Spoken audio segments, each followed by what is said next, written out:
Nosotros nos puede exponer acerca del realismo pedagógico. Los integrantes del equipo son Gutiérrez Cabrera Is, Ramos Ángeles Daniela, Ruiz García Ingrid Danae, Velázquez Barrón Abril Libón y Zavala Rodríguez Luz Aurora. Soy Daniela Ramos Ángeles y a mí me toca hablar de Tommaso Campanella.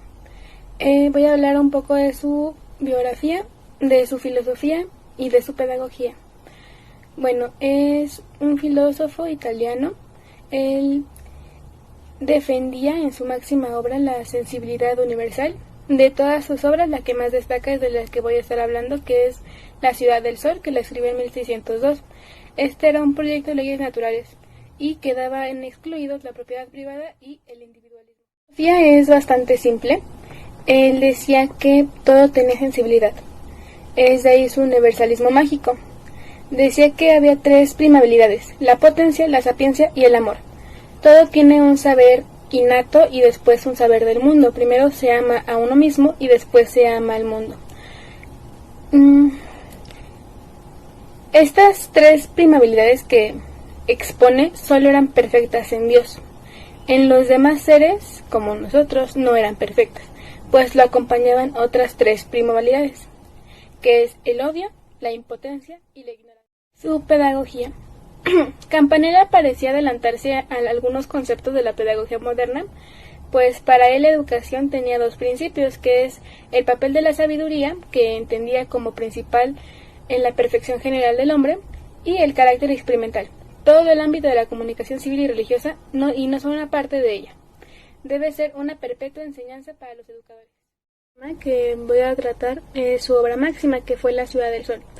Para Tomás Campanella, en esta obra, él expone lo que para él sería su utopía política perfecta.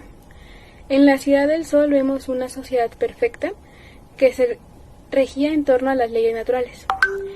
Estaba regida por un filósofo mago y por tres magistrados, que eran el Pon, el Sin y Mor.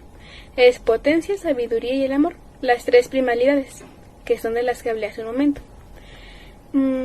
Consideraba que la ciudad perfecta debe estar gobernada por las mismas leyes que regulan el universo. Esto hace que de tal modo se convierta en un verdadero mediocosmos, intentando entre el hombre, microcosmos y el universo, que es el macrocosmo. Desde el punto de vista social, la Ciudad del Sol debe ser una comunidad integrada que supere la familia. En esta sociedad, las mujeres están a disposición de todos. Y es la comunidad, no el individuo. O sea, no existe el individualismo de ninguna manera. Para él todos debemos estar unidos. La Edad Moderna está inundada del Renacimiento y el movimiento educativo denominado realismo pedagógico se sitúa en este periodo de la historia, caracterizado por la sucesión de cambios lo suficientemente intensos para advertir que superaba ya a la Edad Media. Al inicio de la Edad Moderna y con el realismo pedagógico comienza a forjarse con René Descartes. René Descartes no pretende teorizar acerca de la educación, pero él sí desarrolla el paradigma científico y este se convierte en una base que sustenta la tendencia educativa y pedagógica que permitió el desarrollo del realismo pedagógico. De igual manera, el realismo pedagógico también le reconoce a Descartes una profunda influencia en cuanto al conocimiento y la concepción de conocer para la vida. Gracias a Descartes es posible identificar todas estas tendencias para evaluar qué tipo de conocimientos son útiles para la vida de los estudiantes o individuos. De esta manera, transformar y reconocer las realidades circundantes del estudiante. René Descartes no pretende teorizar acerca de la educación como habíamos mencionado, pero sí da una base para sustentar toda la teoría pedagógica. Es decir, gracias a Descartes es posible identificar en lo que todos y los objetivos del aprendizaje de realismo amplían la tendencia a evaluar y qué tipo de conocimientos son útiles. Estos para transformarse y reconocer más las realidades circunstanciales del estudiante. Entonces, se podría decir que Descartes ambiciona conocer la realidad, la naturaleza, para dominarla y conducir al progreso. Punto común con parte de los planteamientos de lo que es el realismo pedagógico. También Descartes aporta la idea que para alcanzar el conocimiento se debe partir de la razón y permite a la experiencia ser. Empieza a fundar las bases de lo que es el empirismo. Juan Amos Comenius nació en la región de Moravia en 1592. Fue un pedagogo, humanista y filósofo checo, enemigo del sistema escolástico de enseñanza, y fue uno de los dirigentes de uno de los grupos de los hermanos moravos, secta que se formó durante el movimiento antifeudal y la lucha nacional contra los señores feudales alemanes y la Iglesia católica. En la religión era considerado como un protestante. En su teoría sensualista del conocimiento y en su didáctica se manifiestan importantes tendencias materialistas. Comenius desarrolló grandes obras dedicadas todas a la pedagogía. Bueno, no todas, pero sí la gran parte de ellas las dedicó a la pedagogía. En ciertos lugares él creó algunas de ellas y algunas, por ejemplo, en Inglaterra comenzó a redactar el Consejo General sobre el mejoramiento de las cosas humanas y a escribir su obra más extensa, la cual es Método Novicismo de Idiomas, en la cual planteó el tema de la extensión de una lengua universal. Por ejemplo, su obra Yenua es una especie de enciclopedia lingüística que intentaba crear un sistema del saber único y unido a la vida práctica.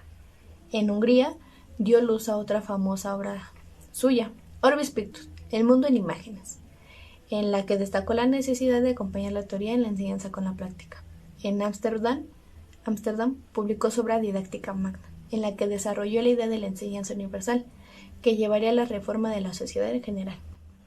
Nos vamos a enfocar más en esta, en su gran obra, en la cual expresaba que para todos los que enseñan debe de ser una regla de oro presentar el conocimiento por varios sentidos, ya que así empieza. Basado en este fundamento, enuncia 9 reglas del método.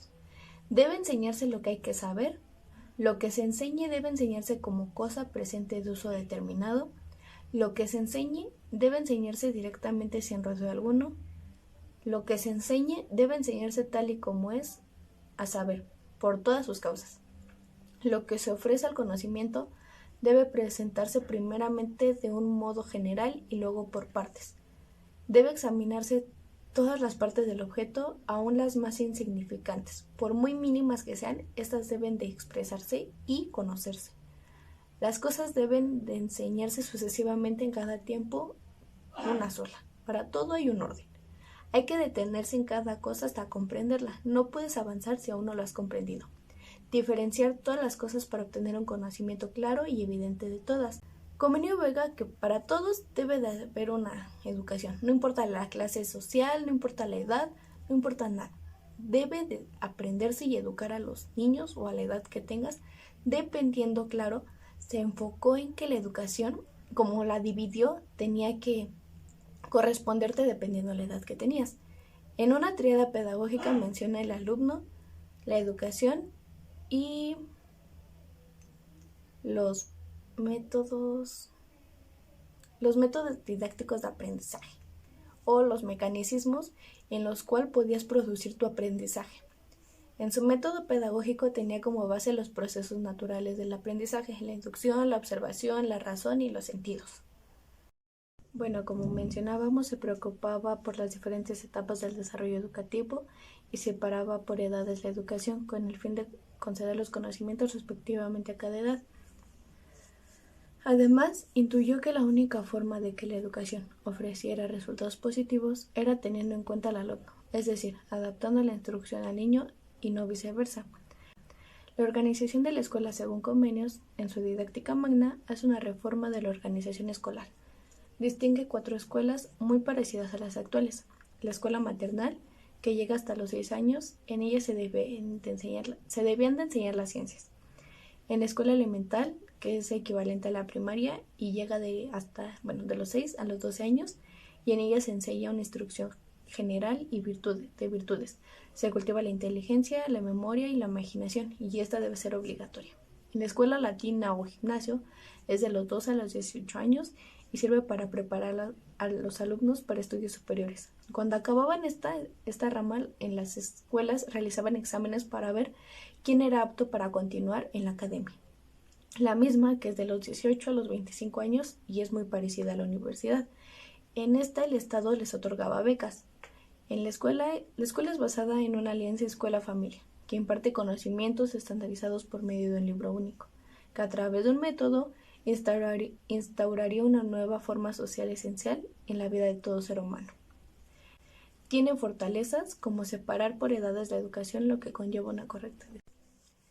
Y bien, por mi parte sería toda mi explicación sobre este autor, y en las diapositivas se verán algunas fortalezas y algunas debilidades de su didáctica. Muchas gracias. Soy Ruiz García Ingrid Daney y yo les voy a hablar sobre Francis Bacon o el Barón de Verulam. Es un filósofo, político, abogado y escritor inglés que nació en Londres en 1561. Desempeñó cargos importantes en la vida pública bajo el mandato del rey Jacobo I. Fue consejero de la reina Isabel y canciller en 1620. Fue acusado de corrupción, por lo cual tuvo que ser encarcelado. Es considerado como uno de los teorizadores del empirismo y responsable de la creación del método inductivo en el siglo XVII. Entre sus obras más reseñadas se hallan Instauratio Magna, citada como su obra capital, Novum Organum, Ensaus Moral, Economical and Political y la New Atlantis. La importancia que le dio al método, así como a la experimentación, fue de gran ayuda y fue un gran aporte para el desarrollo del realismo pedagógico. Nos habla de la creación de institutos científicos y laboratorios donde se otorgan los instrumentos necesarios para una buena investigación. Aspira a sociedades científicas y creía en la importancia del estudio de las lenguas modernas ante las clásicas. Influyó de un modo importante en los métodos educativos, ya que nos decía que el educando debería de tener contacto directo con los hechos de la experiencia. El inductismo es un método para que la ciencia averigüe el porqué de las cosas, cómo es que suceden. Es el primer teórico que plantea el problema de las ciencias ya como un problema del método. Esto se explica en su obra Instauratio Magna, concretamente en la parte del Novum Organum. La inducción por el cual pasamos de la observación de una serie de hechos particulares de experiencia a una ley general, vamos de lo particular a lo general. Esto se logra a través de un proceso que se divide en dos partes. El primero es el de crítica o negativo, en el cual el hombre libera su mente de todos los errores que lo impiden alcanzar la verdadera ciencia. A estos errores Bacon los llama ídolos y los clasifica en 4 grupos.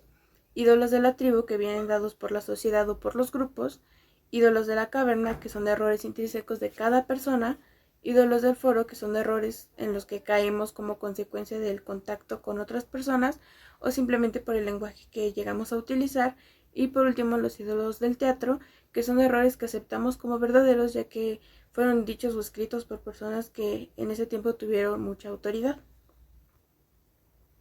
Una vez que ya el hombre se libera de estos ídolos, de estos errores, puede pasar a la siguiente etapa, que es la de afirmación positiva, en donde ya se tiene una investigación directa con la naturaleza. Esta metodología cuenta de 4 etapas. La primera es la recolección de información, la recopilación y una organización de esta, formulación de una hipótesis y por último la comprobación de esta hipótesis a partir de la experimentación.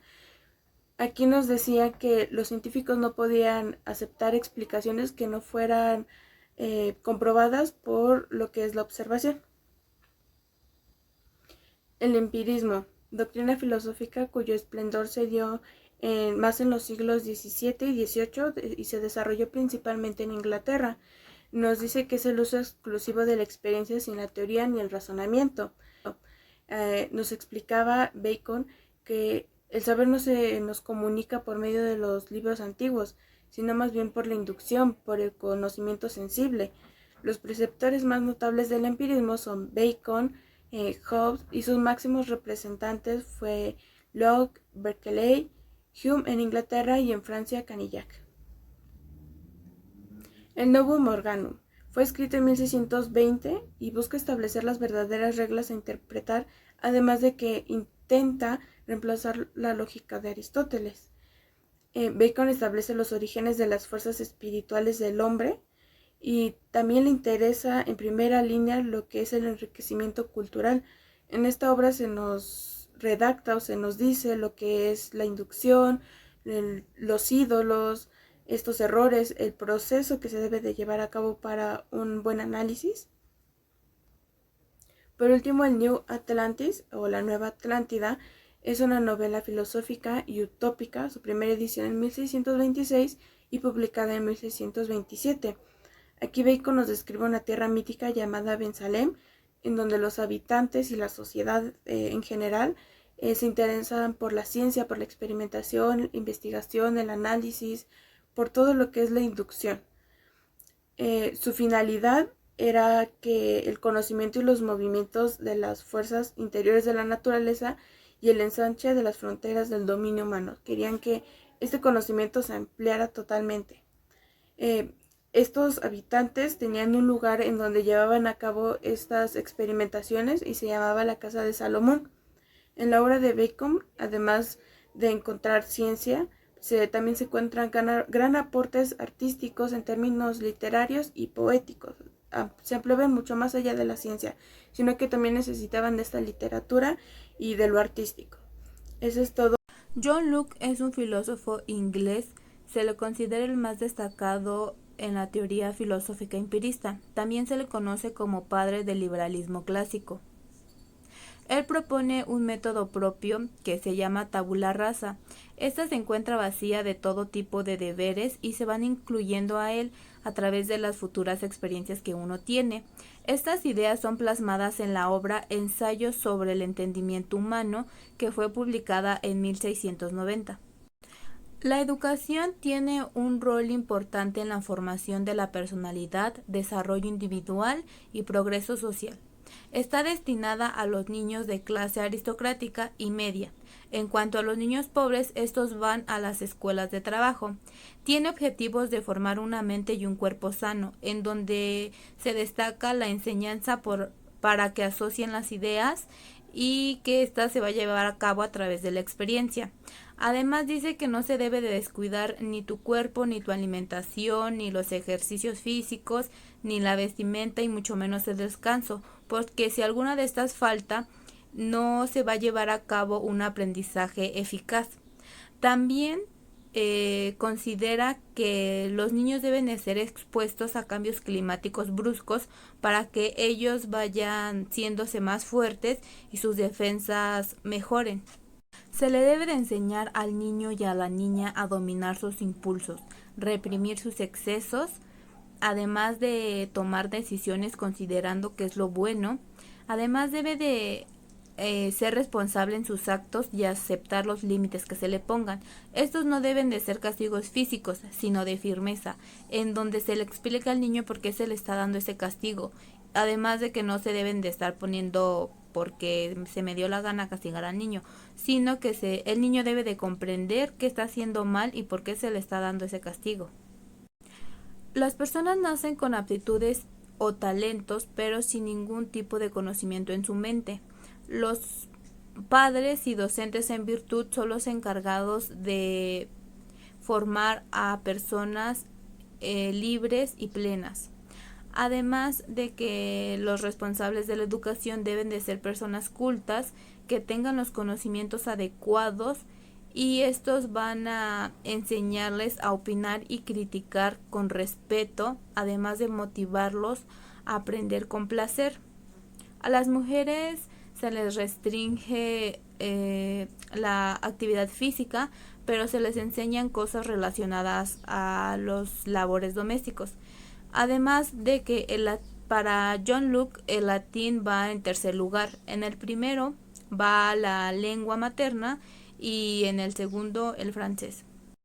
John Locke propone una educación nobiliaria en donde su pensamiento se basa en promulgar leyes para garantizar la formación de la personalidad de los niños, además de que estos se puedan convertir en caballeros nobles. Tiene dos bases del estudio. La primera es el ejercicio y la segunda es la disciplina. En esta dice que es la vía para lograr el desarrollo de la mente humana, en donde se va a poder reflexionar y razonar, además de que se construye el espíritu de la persona que se está educando. Su propósito es tener la personalidad clara de a dónde se quiere llegar, además de formar a personas libres de poder querer y pensar, además de que deben de ser útiles para sí mismo y para los demás. A través del método disciplinario, Luke se dedica a formar al gentilhombre en buenas condiciones de salud que tenga las siguientes características: saber desempeñar el oficio que él elija, que tenga la capacidad para ocupar los cargos que conlleven responsabilidad social, que tenga un sentido de honor, que adquiera conocimientos por experiencias que ha vivido, que se nutra de saberes útiles para la vida, que tenga un criterio personal que le permita juzgar las demás cosas y además que sepa controlar sus sentimientos. En cuanto a los aspectos pedagógicos, plantea a la educación como la formadora por excelencia del alma humana y va a depender de la voluntad del educador. La metodología es la importancia de la experiencia de los sentidos, que busca el conocimiento en vez de la especulación intuitiva o deductiva. También dice que la educación lo es todo y tiene la finalidad de que se pueda adaptar a cualquier tipo de conocimiento para que él se pueda dedicar a la ciencia que él guste. Bueno, esto sería todo. Gracias por su atención.